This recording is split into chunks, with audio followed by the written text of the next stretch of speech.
Dear students, I'm Dr. Nuzhat Gul, and today we'll be discussing hydrogen atom spectrum. तो हम चूंकि emission spectrum hydrogen का discuss करेंगे, so the first question that arises कि ये emission spectrum हमें मिलता कैसे है? How is this emission spectrum produced? When an electric discharge passes through an enclosed gas sample at low pressure, or an element is heated, their electrons make a transition to higher energy states and we obtain energetically excited atoms.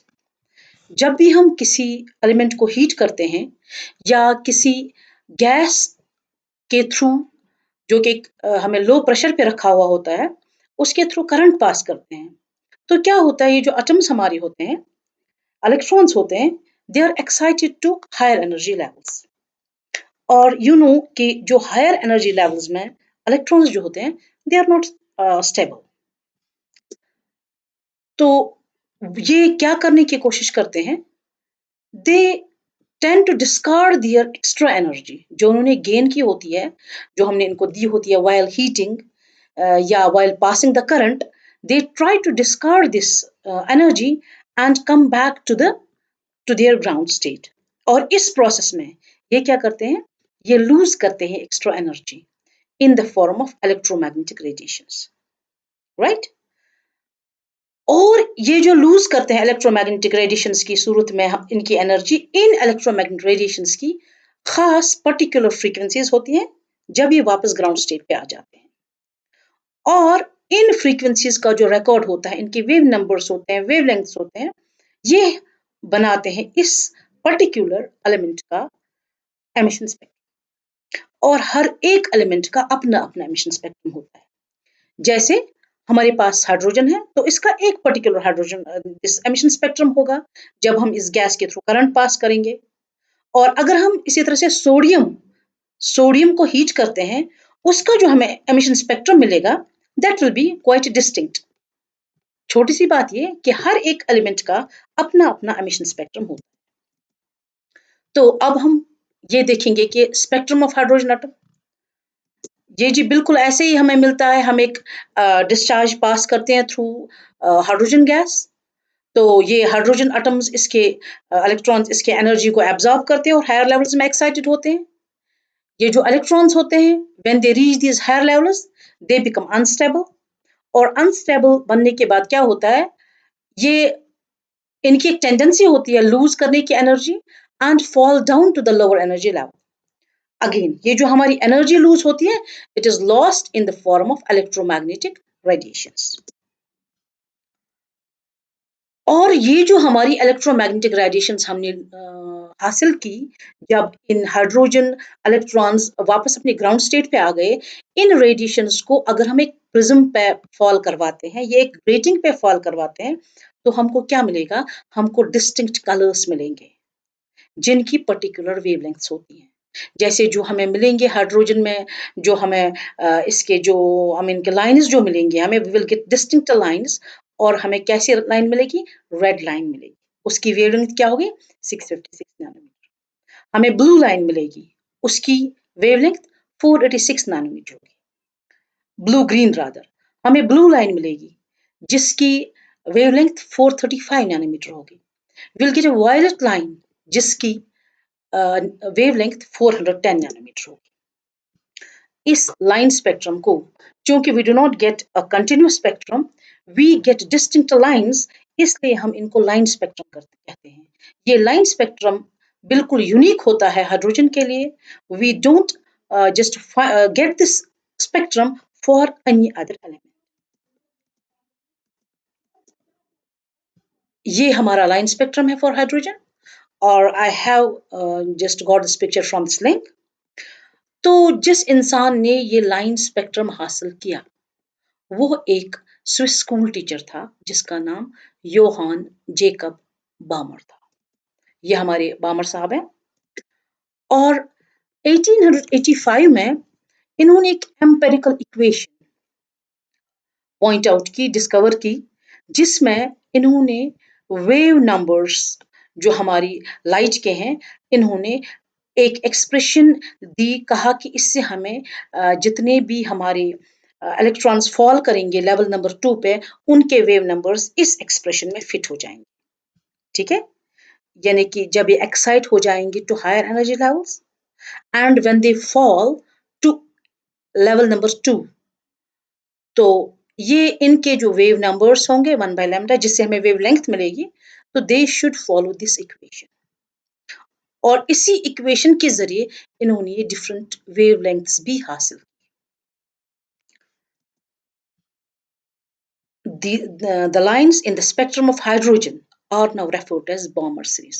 चूंकि इन्होंने ही formula discover किया, तो इस वजह से इन lines को, इन्होंने ये लाइन्स भी हमें हमारे सामने लाई, तो इस वजह से इनको बामर सीरीज कहा जाता है। एम्पेरिकल फॉर्मूला, एम्पेरिकल इक्वेशन इसलिए क्योंकि इनका जो ये जो भी इनकी जो इन्वेस्टिगेशन थी, it was based on experiments।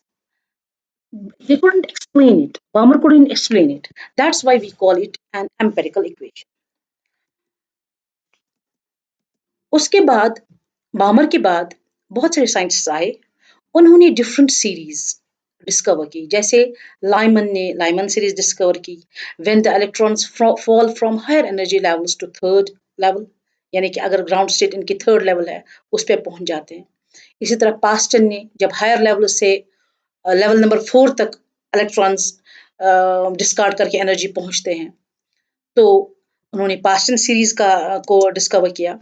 इस सारी इंफॉर्मेशन को यूज कर लिया योहान रिडबर्ग ने। तो इन्होंने एक जनरल फॉर्मूला दिया, कहा कि इस जनरल फॉर्मूला के जरिए we will be able to find out the wave numbers and hence wavelengths of the electrons जब वो फॉल करते हैं from higher energy levels to lower energy levels. यानी कि अगर जो हमारा फॉर्मूला है, that's 1/λ is equal to R H 1/n1 square minus 1/n2 square.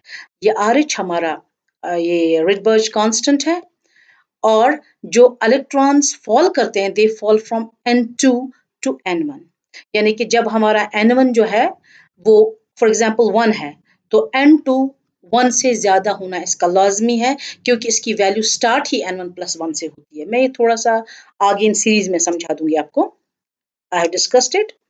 तो हम पहली 5 लाइन इसके बारे में बात करते हैं। हमारी पहली लाइन कौन सी है? Lyman series. लाइमन सीरीज जो है, ये अल्ट्रावायलेट रीजन में फॉल करती है।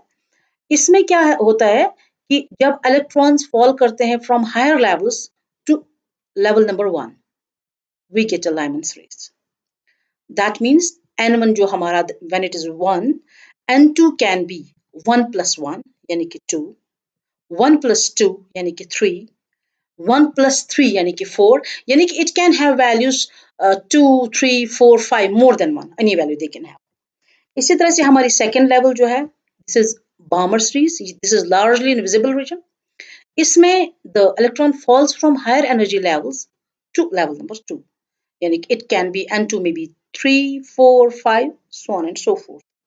इसी तरह से हमारा नेक्स्ट सीरीज जो है, नेक्स्ट ये है लाइंस जो है, वो हमारी पास्टन सीरीज में फॉल करती हैं। दैट इज जो लेवल नंबर 3, ये हमारी इंफ्रा इसमें रेंज में फॉल करती हैं, तो इंफ्रारेड रीजन में फॉल करती हैं। तो इसमें हमारा n2 जो है, it should be more than 3, it may be 4, 5, 6। यहाँ आप देख लीजिए, n1 3 है, तो इसकी वैल्यू कहाँ से स्टार्ट हो सकती है? 3 plus 1 4, 3 plus 2 5, 3 plus 4 plus 2 this 3 plus 3 6, so on and so fourth. Next हमारी ब्रैकेट सीरीज है। इसमें हायर एनर्जी लेवल से, या एनर्जी लेवल 4 में जब इसका फॉल हो जाएगा इलेक्ट्रॉन का, तब ये सीरीज हमें मिल जाएगी। इस तरह से फंड सीरीज में from higher levels to level number 5। तो इसी तरह से और भी बहुत सारी सीरीज फिर सामने आ गई। तो ये हमारे राइटबर्ग है, जिन्होंने ये हमारे जनरल फॉर्मूला दिया to find out different these series, Lyman, Balmer, Paschen, Brackett, Pfund series, ये सारी। और यहाँ पे मैं I have downloaded this figure. This picture from internet. तो देखिए हमारी जो लाइमन सीरीज है, from higher energy levels to level number 1, यानी कि एक हमारी रेस्ट्रिक्शन है कि lower energy level should be 1, higher energy में बी 2, ये देख लीजिए 2 से फॉल कर रही है, 3 से फॉल कर रही है, 4 से, 5 से, 6 से, 7 से। इसी तरह से बामर सीरीज में हमारी लोअर एनर्जी लेवल 2 है, जो आपकी हायर एनर्जी लेवल्स हैं दे में बी 3, 4, 5, 6। पास्टन में lower energy level must be 3, higher में कोई कैद नहीं है। ब्रैकेट में lower energy level must be 4, तो हायर लेवल्स की कोई कैद नहीं है। तो ये हमारा हाइड्रोजन स्पेक्ट्रम, इमिशन स्पेक्ट्रम हमने पढ़ा, और इसी को बुनियाद बना करके फिर हमारे सामने बोहर ने अपना मॉडल लाया, जो उसका बोहर का मॉडल है, बोहर्स मॉडल, जो इसने स्ट्रक्चर ऑफ एटम के लिए प्रोपाउंड किया, it is based on this emission spectrum. This is all for today, thank you so much.